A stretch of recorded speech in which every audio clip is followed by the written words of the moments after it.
Welcome back to my channel. I'm Chanti from Foxglove Tarot. I'm a tarot reader and an astrology enthusiast based in Bali, Indonesia. So there's some sort of construction happening outside. So I'm just trying to speak as loudly as possible. God, it's so hard to wear the bracelet. Before we start, if you're new to my channel, please hit the subscribe or the like button. And don't forget to follow me on Twitter, Facebook, Instagram, basically any kinds of social media at Foxglove Tarot. So today I'm gonna give you the Tarotscope, which stands for Tarot and Horoscope prediction for new moon and solar eclipse in Aquarius 2018. So this is practically the second eclipse that we have this year that falls on the community-loving, innovative yet quirky Aquarius. Well guys, remember that if it's new moon, it means plan, plan, plan. According to Astro Twins, new moon is the perfect time to lay the groundwork of what you want to manifest. And since it's happening with the solar eclipse, the energy of the new moon will be completely refreshing. You'll get to release a bunch of stuffs that just no longer serve you a higher purpose, and especially the stuffs that prevent you from experiencing the oneness. Think about the habits or the events that make you feel really restricted and it's something that you want to break free from. Really think outside of the box, because Aquarius is a rebellious sign and it's always looking forward to a brand new, exciting and more positive future. But of course this is going to be different for everyone's lives. It will be different on which aspects it's going to affect you at, because it's going to be depending on where Aquarius lies on your birth chart. So are you ready? I'm going to draw one card for each sign and I'm going to read the wisdom for all of them. Yeah, I'll be using this mini thought card. Let's do it!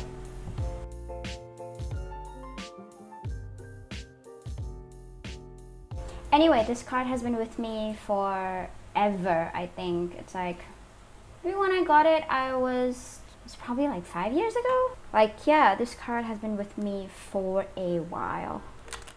All right, should we start with Aries first? Random. Oh, I got 5 of this. It's called Worry.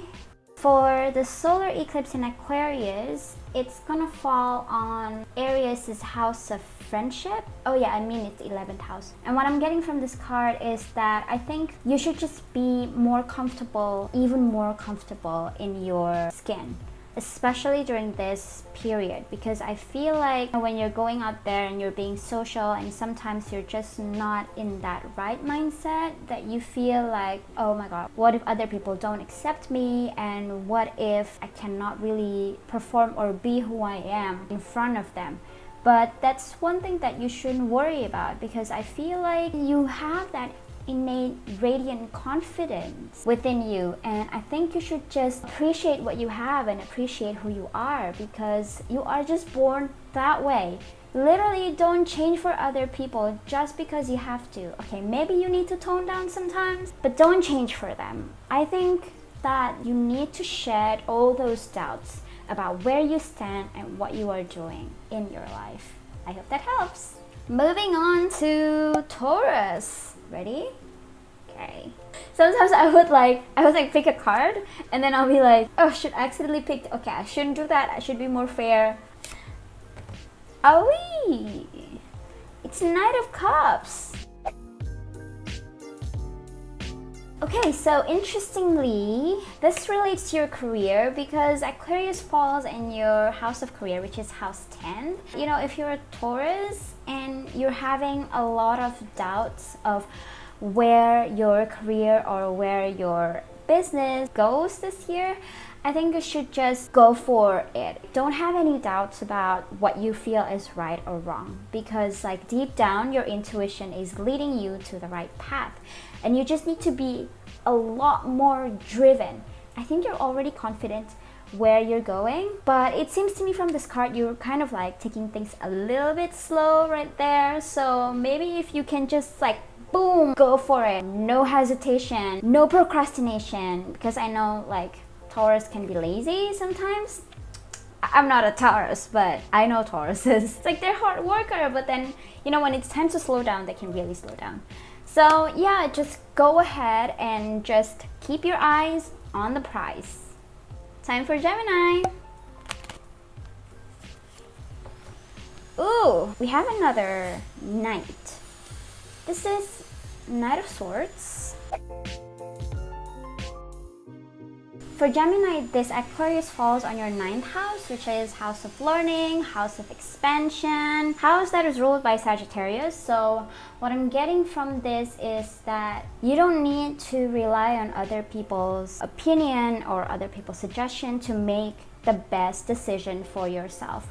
I feel like in this Knight of Swords, there's a part of you that wants to break free from the routine. Either maybe you want to pursue another study, or you just want to upgrade your business in a way, and I'm sure that you really know where you're heading. And in this time, it's good to be stubborn, because I know like a lot of Geminis can be really stubborn, but for this, it's just really good if you follow that stubbornness and just follow where your intuition is heading. It's kind of similar to Taurus, yeah, I mean, I think just for comparison, but I do feel like sometimes in astrology reading, these things can happen, you know, when those two signs are side by side. Sometimes they have like a similar reading.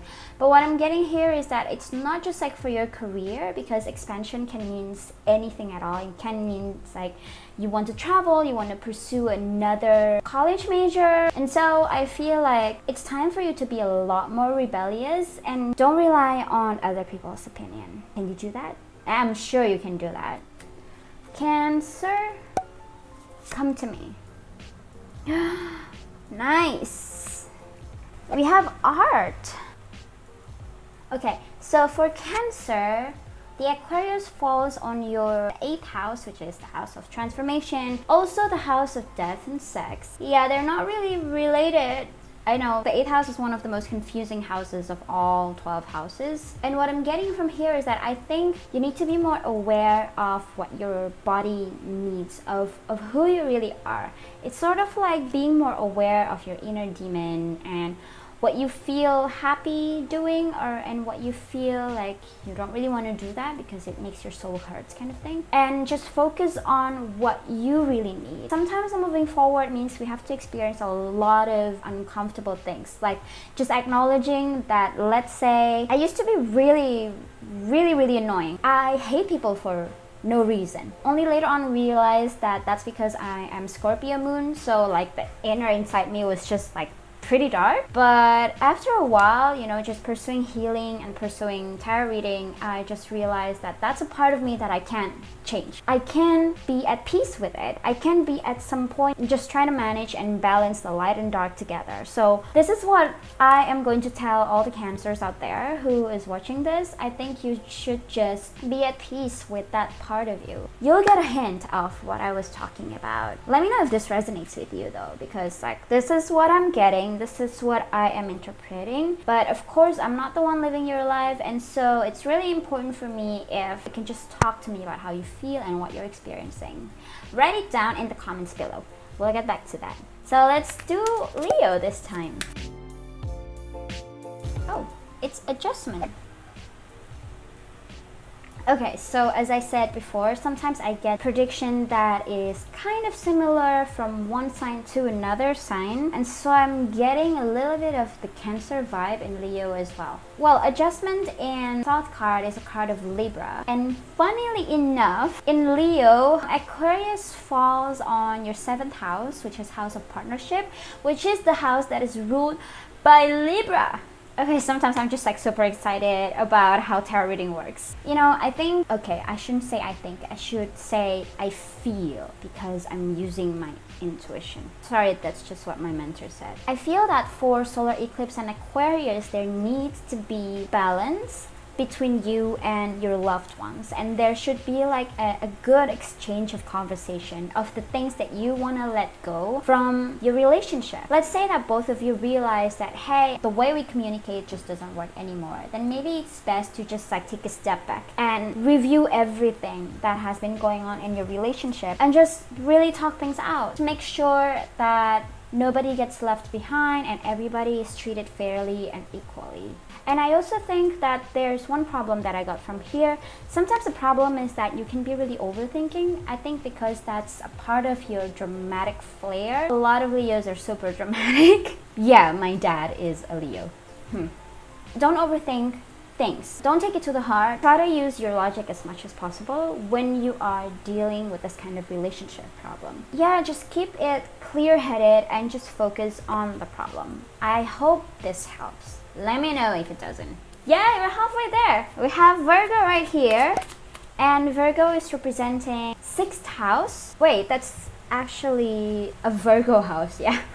6th house, which is house of health and services. Sorry, my dog is acting crazy. Fortune. It's a fortune card! Oh my god.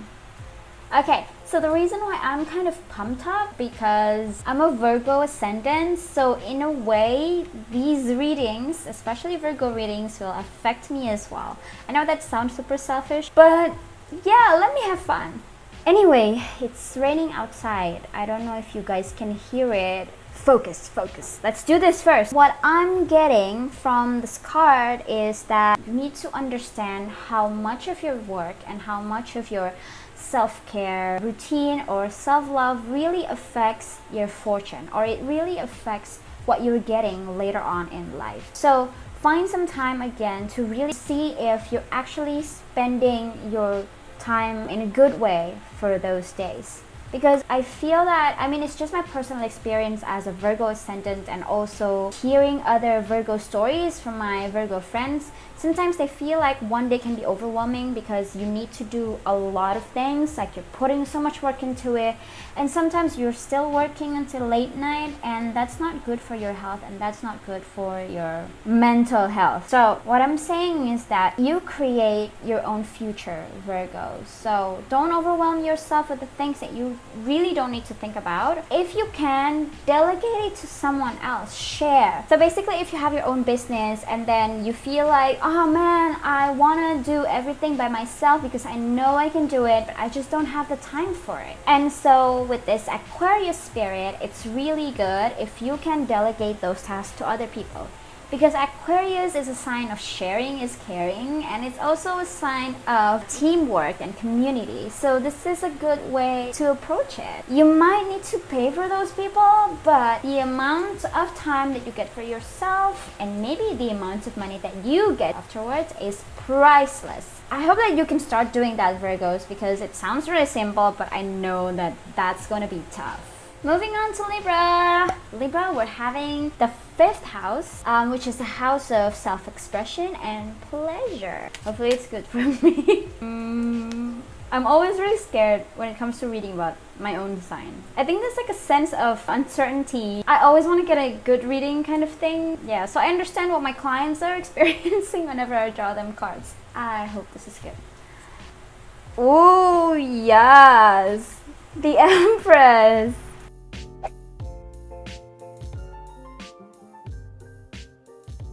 Yep, it's good. Since we're actually talking about the 5th house right now, and since 5th house also involves creativity and pleasure, and when you have the Empress in that, I think it's just gonna be like, boom, you gotta totally create something good for your life. The message for Libras out there, hi fellow Libras, is to innovate. Sometimes you have all these crazy good ideas about how to change the world, how to make your life better, how to make other people's lives so much better.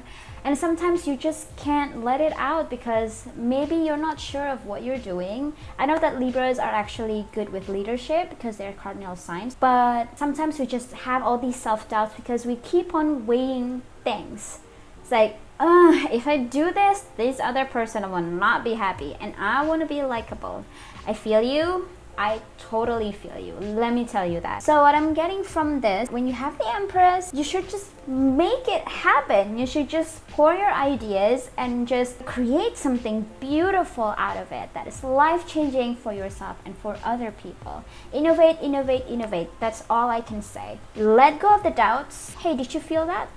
The doubt has been a prevalent theme for all of the signs that we just read so far. yeah, that's interesting. Ignore the self-doubt, flush it away, and just focus on what can you do to create a better life, a more meaningful life for yourself and other people. Sometimes we don't realize that what we already have can contribute to something greater than ourselves. So focus on, again, what you can do. Now on to the Scorpio. The universe. Boom, boom. Okay, so we have the universe right here, and interestingly, for Scorpio, the Aquarius falls in your 4th house, which is the house of family. This new moon and solar eclipse in Aquarius is the best time for you to contemplate on what your purpose is. So it still feels kind of similar to what Libra reading was, but this is not about creating something. It's about finding out who you really are based on your root. I think it's the best time for you to be in touch with your inner self and maybe try to resolve a lot of conflict that has happened before with yourself, with your family, with everyone around you, because the 4th house does not only speak about family, it also speaks about the foundation. So it could be the things that have really shaped you in the past. And I think you're gonna go a really huge transformation during this period, and especially this year because Jupiter is in Scorpio. What I mean is that I think it's best if you try to go back and trace down what your purpose is here, and then eventually do everything from the heart. So let's say you're doing your work or your study, and then by assessing yourself and assessing like the foundations or your values, you begin to realize whether this kind of work or this kind of major that you're studying actually resonates with your heart. Eventually, your intuition or whatever is happening in the universe will point you towards the right direction for yourself. And if it hasn't happened now, that's because it's not the time yet. This really is the time for your self-assessment. That sounds like a heavy reading for you. I mean, I kind of feel hot right here just reading it. So yeah, best of luck, Scorpio. Sagittarius, you ready? I'm convinced this is the right card. The Moon. Okay, so for Sagittarius, the Aquarius actually falls on your 3rd house, which is the house of communication or the house of learning and immediate environment. And with the moon by your side, I feel that there's a lot of things that you need to assess, or there's a lot of things that you need to fix when it comes to relating to other people. I feel like a lot of times your honesty, even though it's refreshing, it may comes out like boom, in your face kind of thing. The moon kind of want to suggest you to try to be more intuitive and try to tone down just a little bit so that other people can actually focus on your intention rather than focus on your words. Because sometimes even though we have a good, well-meaning intention, if the way we say is wrong, then everything will be wrong. So it's really important to try to communicate in a really heart-centered way. Focus on whether what you're saying or what you're communicating or what you're trying to present to them is going to have meanings for them. Is it going to be useful for them? Is it going to bring changes? Remember that Aquarius is also a sign of change. Sounds so simple, but then again, it can be really hard to do. Especially if you're Sagittarius, which means that you can tend to be chatty and just fiery, say whatever that you need to say. Totally understandable, but maybe not the right time this time, because it can cause so much conflict. Capricorn! I'm excited to draw this because Aquarius falls on Capricorn's 2nd house, so we're talking about money. And it's always exciting to talk about money, if the reading's good. These 2 cards want to come out. The Emperor. Whew.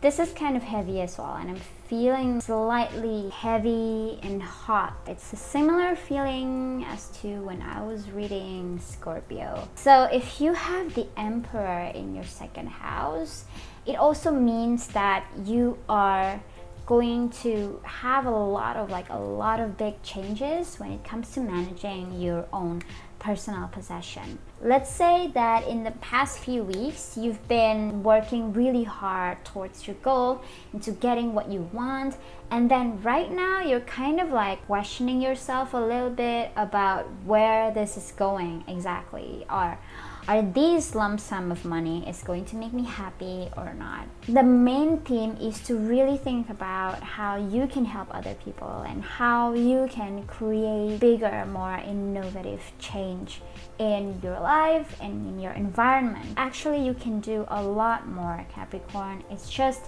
this whole time you've been kind of tunnel vision, just focusing on your work, focusing on yourself, and it's really the time for you to just kind of like open up and see that, hey, I am not completely alone in this world. I can make a difference with what I have, with like all these possessions, with all these money.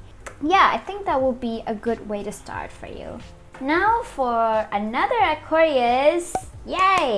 The solar eclipse is going to fall on your first house, which is house of selves, and it's going to govern how you view yourself, how you present yourself. So basically, this is going to be all about you. And interestingly, the card that I draw is Dominion, which is Two of Wands. As you can see right here, it is the card of Aries, and it has like a tiny Mars symbol inside it. And as you guys know, Aries is a sign of self, so it's really interesting for me to be able to draw this card while I'm talking about first house. And the energy that I'm getting from this card is just like really fiery, really vibrant, really just all out. And to me, for other Aquariuses, this will be a chance for you to shine, a chance for you to just lay it all and just be completely honest to other people and to your work, to everything, that you are who you are. You know, in Reiki, there's this principle that says, just for today, I will be honest with my work. That doesn't always mean like it's for work, but it's also about how you present yourself. When you are, just be honest or be truthful, live truthfully, that's when you're gonna be completely happy. So ask yourself again, Aquariuses, have you been living your life truthfully?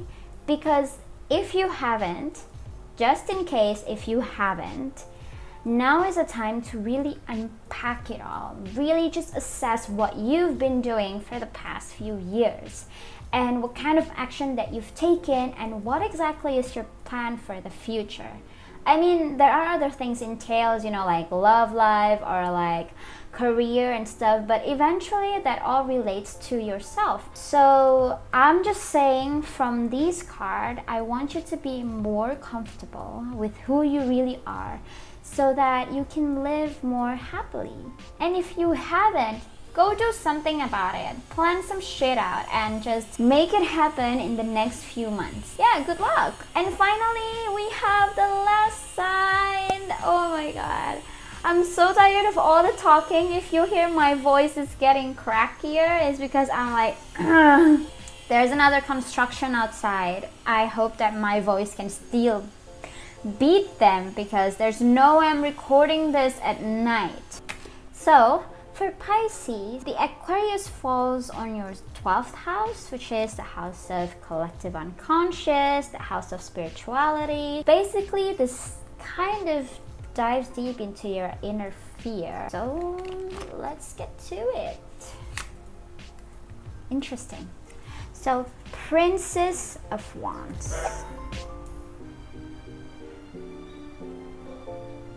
So yeah, FYI, Pisces is the main ruler of the 12th house, so it's really interesting to see how this is going to play out. Okay, so what I'm getting from Princess of Wands is that during this period, I feel like there's a lot of things in your life that's been kind of pressuring you to be a certain way, to be someone else, and all you can think about is how you can break free from all of this. I think it's just in your nature as a Pisces who enjoys escapade, be drowned in your imagination, imagination and just daydreaming. I think there's a part of you that really wants to break free, but you haven't really made plans of what to do. You're just like, okay, I just want to go and travel. For what? I don't know. I just need to get out of this cubicle and I just need to travel. So I don't think that's the right way to approach it during this solar eclipse season. I think that if you want to plan your escapade and if you want to get out of this shitty situation, then you really need a thorough planning. Focus on your strength. Focus on what you can offer and not just really focusing on yourself. Let's say that you want to quit your job and then you want to move to another company. If you decide to highlight what you can bring to them instead of what you need and what you want, I think that's going to bring you a better opportunity, and that's going to open a lot of doors for you. And I would strongly encourage you to do that. So there it is, your Tarotscope for new moon and solar eclipse in Aquarius 2018. What is your take for the reading today, and what will you do to tap into the refreshing energy of the solar eclipse? Let me know in the comments below. See you next time. Bye.